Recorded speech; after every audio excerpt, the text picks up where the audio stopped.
বই মেলাতেই যাই আর যে কোনো মেলাতেই যাই না কেন, আমি কিন্তু মূলত মেলা খেলায় যাই শুধুমাত্র খাওয়ার জন্যে।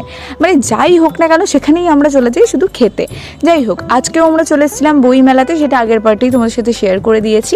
যেহেতু বই মেলায় এসেই গেছি, তারপরে প্রচুর সবাই সবার পছন্দের বইগুলো দেখে নিচ্ছিল এবং দেখেই রেখে দিচ্ছিলাম, কারণ বই মেলাতে লিটারালি গলা কাটা দাম নেয়।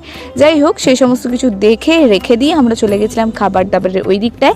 মেলার পেছন দিকটায় খাবারের স্টল বসানো হয়েছিল, সেখানেই চলে গেছিলাম আর সেখানেও কিছু কিছু বই দেখে নিচ্ছিলাম।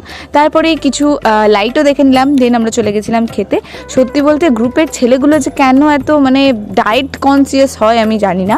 ওরা কিছু খায়নি, আমরা তিনটে মেয়েই ফুচকা খেলাম। ফুচকা টুচকা খেয়ে চলে গেছিলাম সেল দেখতে, যেহেতু চৈত্র মাস পড়েই গেছে আর সেলও শুরু হয়ে গেছে, তাই জন্য মেলা থেকে বেরিয়ে ডাইরেক্ট চলে গেছিলাম। খেতে কোনো কাজ নেই, আমরা যখনই কিছু হয় বেরিয়ে যাই, মেলা খেলা ঘেলা সব কিছুতে। হ্যাঁ, তার উপর এখন চলছে চৈত্র সেল, আমরা এখন সেল দেখতে বেরিয়েছি। যাই হোক, তারপরে আমরা চলে এসেছিলাম বাজার কলকাতায়। তারপরে এখান থেকে কিছু কিছু জামা দেখে নিচ্ছিলাম। তবে আজকের মতো এতটুকুই, দেখা হচ্ছে নেক্সট ব্লগে। নেক্সট ব্লগ খুব শিগগিরই আসছে। So guys, by.